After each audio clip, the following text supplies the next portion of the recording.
दोस्तों, आज की इस वीडियो में हम आपको बताने वाले हैं कि आज के दौर में हजरत अली की औलादें कहां पर हैं। क्या आज भी हमारी इस दुनिया में कहीं पर हजरत अली और हजरत बीवी फातिमा की औलादें मौजूद हैं या नहीं, और अगर हैं तो वो आज कहां पर है और किस हाल में है। जानकर यकीनन आप लोग भी हैरान रह जाओगे। इसलिए आज का ये वीडियो आप सभी के लिए बहुत ही खास है। आप इसको आखिर तक जरूर देखें। और सबसे पहले, अगर आपके दिल में हजरत अली के लिए मोहब्बत है तो आप इस वीडियो को दिल से एक लाइक जरूर कर दे और मेहरबानी करके इसे शेयर भी कर दे ताकि और भी लोगों के पास में ये वीडियो पहुंच जाए। तो चलिए दोस्तों, शुरू करते हैं आज की इस वीडियो को। दोस्तों, आज हजरत अली को भला कौन नहीं जानता होगा, क्योंकि ये एक ऐसा नाम है, एक ऐसी मशहूर शख्सियत का नाम है कि जिनको मुस्लिम इतिहास में हद से ज्यादा अहमियत दी जाती है। और भला अहमियत दी भी क्यों ना जाए, क्योंकि हजरत अली ने ना सिर्फ शुरुआती दौर में इस्लाम को फैलाने में, इस्लाम को आगे बढ़ाने में बड़ा किरदार अदा किया था, बल्कि साथ ही साथ ये इस्लाम के चौथे खलीफा भी थे। और इसके साथ ही अगर शिया ग्रुप के हिसाब से बात की जाए तो शिया लोग हजरत अली को अपना पहला इमाम मानते हैं। और यही नहीं, इन सब बातों से अलग हटकर भी एक और खास बात है जो हजरत अली को बाकी तमाम लोगों से अलग और जुदा बनाती है, और वो चीज है इनका पैगंबर हजरत मोहम्मद सल्लल्लाहु अलैहि वसल्लम के साथ में खूनी रिश्ता। जी हाँ दोस्तों, आपने बिल्कुल सही सुना। हजरत अली और अल्लाह के प्यारे नबी आपस में सगे चाचाजाद भाई थे। मतलब के जो हजरत अली के वालिद थे, जिनको जनाबे अबू तालिब के नाम से जाना जाता है, वो पैगंबर हजरत मोहम्मद सल्लल्लाहु अलैहि वसल्लम के जो वालिद थे जनाब हजरत अब्दुल्ला, उनके सगे भाई थे। यानी कि हजरत अली के वालिद और अल्लाह के प्यारे नबी के वालिद आपस में सगे भाई थे। इस हिसाब से दोनों के दादा एक ही हुए, जिनको इतिहास में हजरत अब्दुल मुतल्लिब के नाम से जाना जाता है। और जनाब हजरत अब्दुल मुतल्लिब के बारे में तो आप सब लोग जानते ही होंगे कि इनका नसब यानी कि इनका खानदान ऊपर जाकर हजरत इब्राहिम अलैहिस्सलाम के मशहूर बेटे हजरत इस्माइल अलैहिस्सलाम से जाकर मिलता है।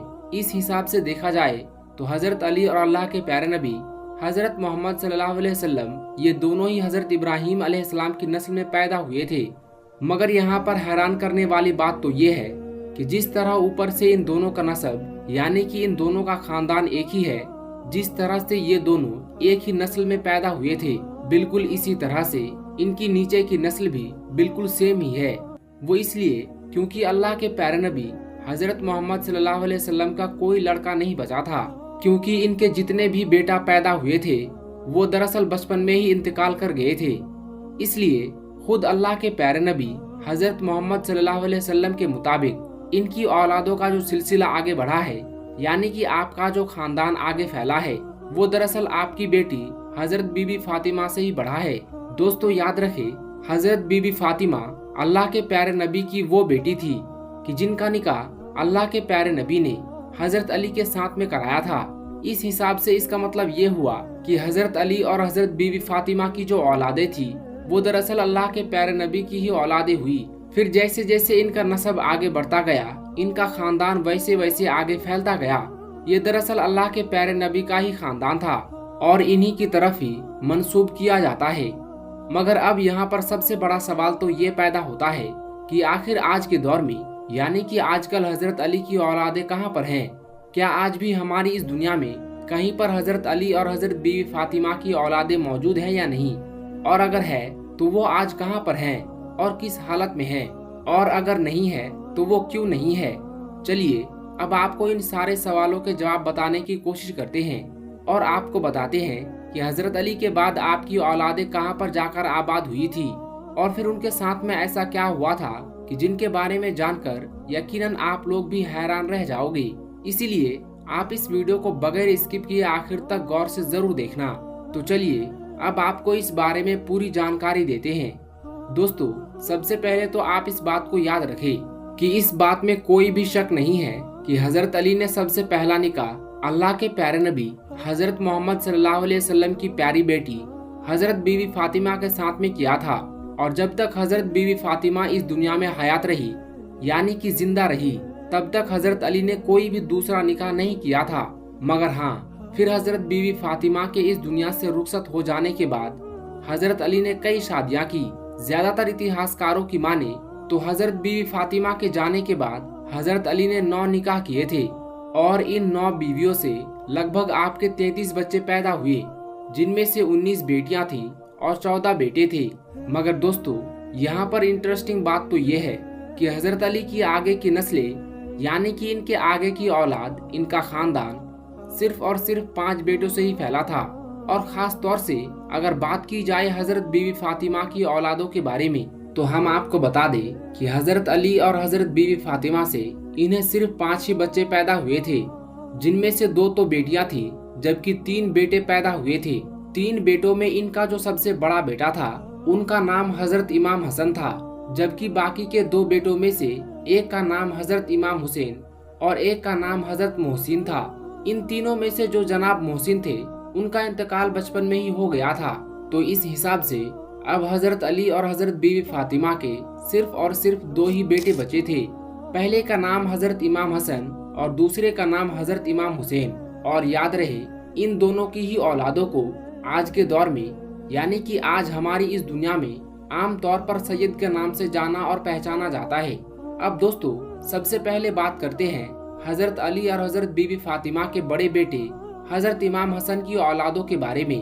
तो इस हवाले से हम आपको बता दें कि इस बारे में ये बता पाना कि हजरत इमाम हसन के कितने बच्चे थे, यानी कि कितनी औलादें पैदा हुई थी, ये बता पाना थोड़ा मुश्किल है। वो इसलिए क्योंकि इतिहास की अलग अलग किताबों में इसे लेकर तरह तरह की बातें लिखी गई हैं। मगर हाँ, ये बात बिल्कुल साफ है कि हजरत इमाम हसन के जितने भी औलादें पैदा हुई थी उनमें से सिर्फ 2 ही बेटों के जरिए से इनकी नस्ल आगे बढ़ सकी थी, जबकि 3 बेटे तो ऐसे थे जो आगे चलकर अपने चाचा हजरत इमाम हुसैन के साथ में करबला की उस मशहूर लड़ाई में शहीद कर दिए गए थे। जो लड़ाई हजरत इमाम हुसैन ने यजीद के खिलाफ लड़ी थी। करबला की इस जंग में हजरत इमाम हुसैन के साथ हजरत इमाम हसन के बेटों में शहीद होने वाले एक का नाम हजरत अबू बकर, एक का नाम हजरत कासिम और एक का नाम अब्दुल्ला था।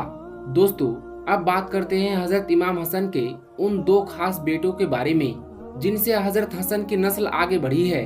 तो इस हवाले से हम आपको बता दें कि इनमें से एक का नाम तो जैद था, जबकि दूसरे बेटे का नाम हसन था, यानी कि हजरत हसन के बेटे का नाम भी हसन ही था।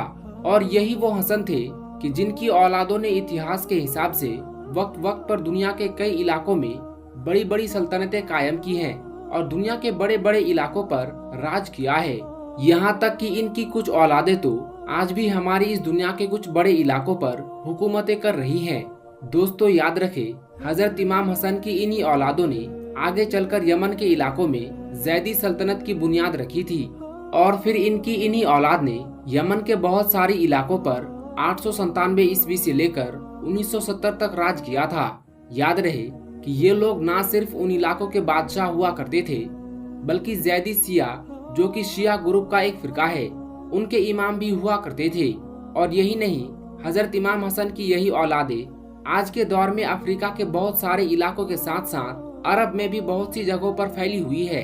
जॉर्डन में आज के दौर में जो सियाई खानदान है, यानी कि जो रॉयल फैमिली है, वो भी इन्हीं हजरत इमाम हसन की नस्ल से ही है।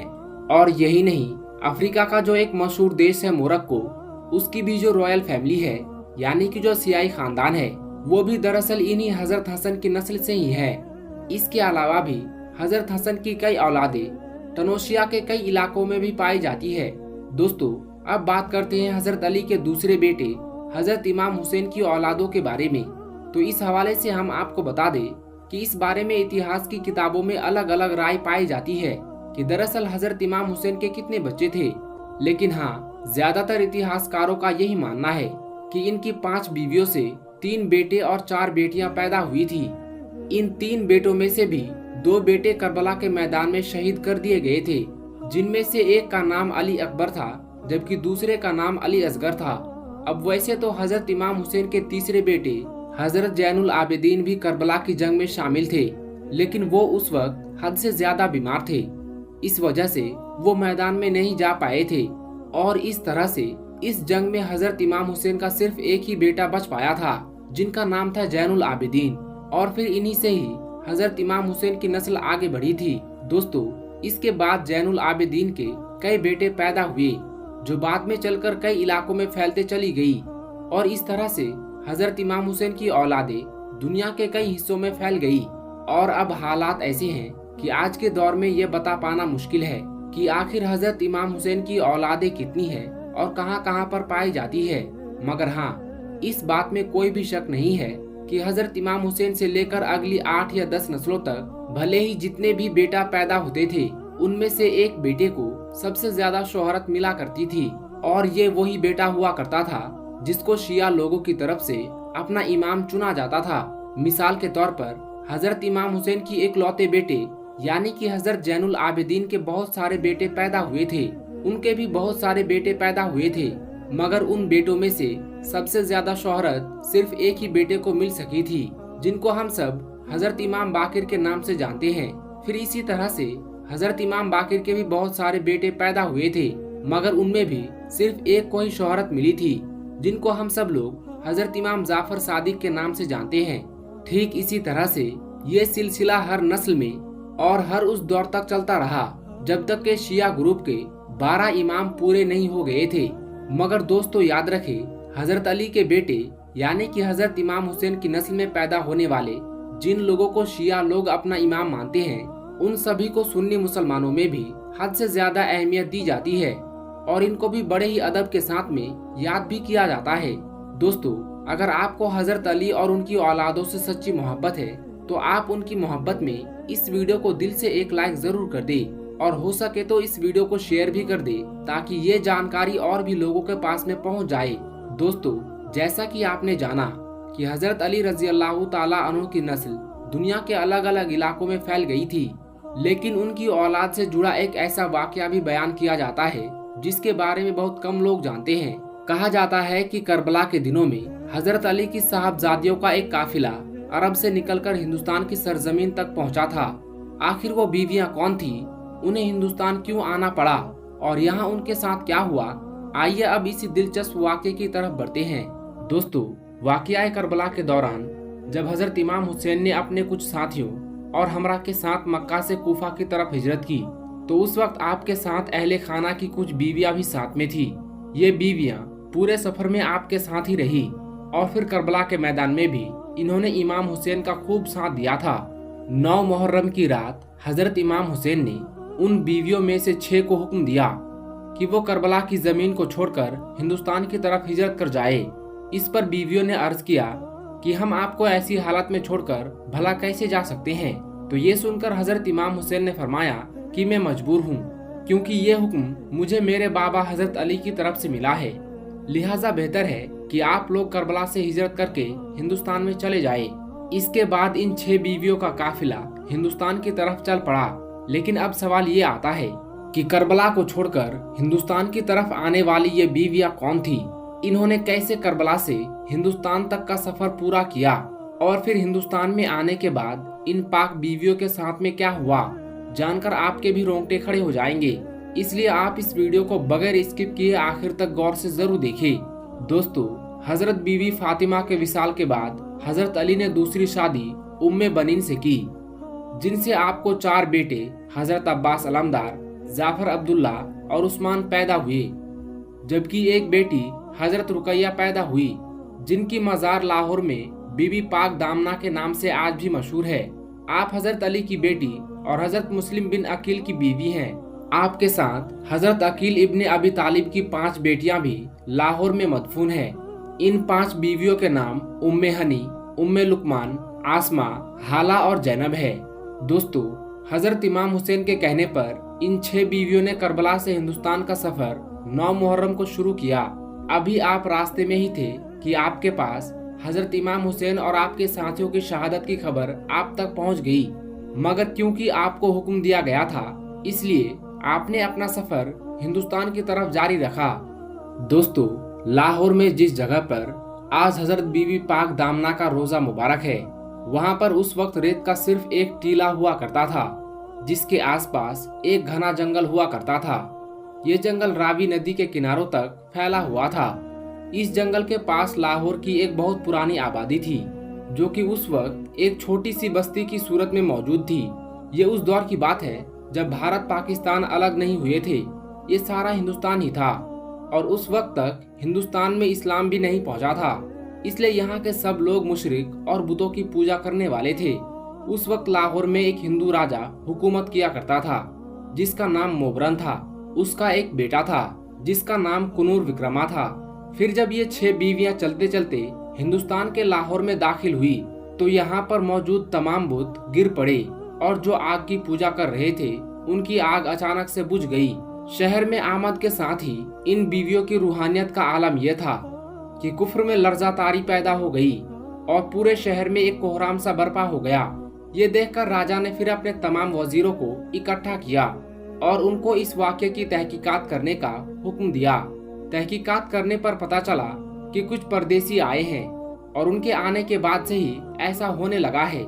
ये सुनकर फिर बादशाह ने अपने वजीरों और सिपाहियों के साथ अपने बेटे को भी उनके पास भेजा और हुक्म दिया कि उन परदेशियों को दरबार में पेश किया जाए।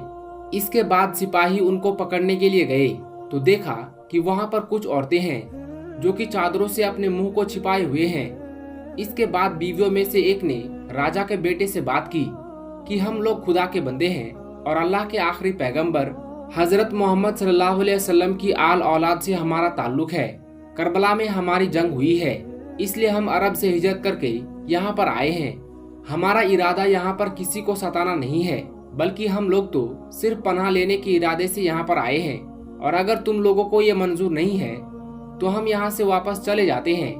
दोस्तों, बीवियों की इन बातों को सुनकर राजा का बेटा उनका काफी हमदर्द बन गया, मगर वो राजा के हुक्म के आगे मजबूर था। इसलिए उसने कहा कि बादशाह ने आपको दरबार में बुलवाया है, अगर आप खुद नहीं जाएंगी तो आपको जबरदस्ती ले जाया जाएगा। अब जैसे ही हजरत रुकैया ने राजा के बेटे के मुंह से ये बात सुनी तो आपने गुस्से भरी निगाहों से राजकुमार की तरफ देखा जिसकी वो ताब ना ला सका, इसलिए वो वहीं पर बेहोश होकर गिर पड़ा। फिर जब उसको होश आया तो वो बहुत रोया और फिर फौरन ही हजरत बीबी रुकैया के कदमों में गिर पड़ा और आपसे माफी मांगने लगा। इसके बाद इस सारे वाक़ये की खबर जब बादशाह तक पहुंची तो वो काफी गजबनाक हो गया। इसलिए फिर राजा के हुक्म से उनके लोगों ने पाक बीवियों के खिलाफ मुहिम चलानी शुरू कर दी और उनको तरह तरह से तंग करने लगा, उनको तरह तरह से परेशान करने लगे। आखिर में बीवियों ने उनके जुल्म सितम से तंग आकर बारगाह इलाही में दुआ की, ऐ खुदा तू हमारा पर्दा रख ले और हमें इन लोगों से बचा ले। फिर इससे पहले कि बादशाह के सिपाही आकर इन बीवियों को गिरफ्तार करते, अल्लाह के हुक्म से ये जमीन फौरन ही फट गई और वो पाक दामन बीवियां फौरन ही इस जमीन में समा गई। अब इनकी कब्रों के निशानदेही के तौर पर अल्लाह ताला के हुक्म से उनकी चादरों के कोने जमीन से थोड़े बाहर रह गए। अब इधर बादशाह के बेटे ने जब ये सारा मंजर देखा तो वो अल्लाह की कुदरत मानने पर मजबूर हो गया, इसलिए फौरन ही उसने कलमा पढ़ा और वो मुसलमान बन गया। इसके बाद वो इन पाक बीवियों की कब्रें बनाकर उनकी देखभाल का काम सर अंजाम देने लगा। कहा जाता है कि फिर राजकुमार का इस्लामी नाम अब्दुल्ला रखा गया, जो कि बाद में बाबा हाकी के नाम से मशहूर हुआ। बाबा हाकी का विसाल सन 101 हिजरी में हुआ। उनका मकबरा भी इसी मजार के अंदर बनाया गया। दोस्तों, इसके बाद वक्त गुजरता गया, यहाँ तक कि हिंदुस्तान में मुसलमानों की हुकूमत आ गई और फिर मुस्लिम हुकूमतें भी लगातार बदलती गईं। लेकिन हर दौर में इन पाक बीवियों की मजार पर लोगों का रश ऐसे ही जारी रहा। फिर सन 410 ईस्वी में सुल्तान महमूद गजनवी ने हिंदुस्तान पर हमला करके इसको फतह कर लिया और हिंदुस्तान पर राज करने लगा। फिर कुछ दिनों के बाद जब सुल्तान महमूद गजनवी लाहौर आया तो उसे मालूम हुआ कि यहाँ पर हजरत अली की साहबजादी का मजार शरीफ है, इसलिए फिर उसने इन मज़ारात पर पुख्ता हवेलियां और अंदरूनी बरामदे तामीर करवा दिए। दोस्तों, इसके बाद बादशाह अकबर के दौरे हुकूमत में इन मज़ारात की तामीर फिर से करवाई गई। इस तरह से वक्त वक्त पर खानकाह की इमारत में बदलाव होता रहा और यही नहीं, इन मज़ार शरीफ के करीब बाकी कब्रों का इजाफा भी वक्त वक्त के साथ होता गया और फिर वक्त गुजरने के बाद ये जगह कब्रिस्तान बीवी साहब कहलाने लगी, जहाँ पर लोग अपने अजीजो अकारिब को दफन करने लगे। दोस्तों, हम आपको बता दें कि इन पाक बीवियों का ये वाकया हिंदुस्तान में मुसलमानों की आमद से भी 32 साल पहले का है और यही नहीं, वाकया करबला से लेकर यानी कि सन 61 हिजरी से लेकर भारत और पाकिस्तान का बंटवारा यानी कि सन 1947 ईस्वी तक यह मजार शरीफ बीबी पाक दामना के नाम से जानी जाती रही। लेकिन बाद में अचानक से कुछ लोगों ने एक मनगढ़ंत कहानी बनाकर आवाम को शक व शुबा में मुब्तला करने लगे और इस बात को उन्होंने झुठला दिया।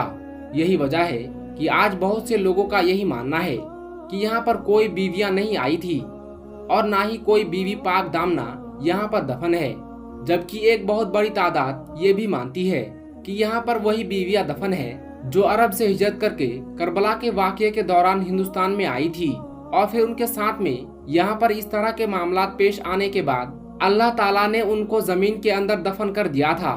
बाकी इस बारे में असल हकीकत क्या है, इस बारे में तो अल्लाह ही बेहतर जानता है।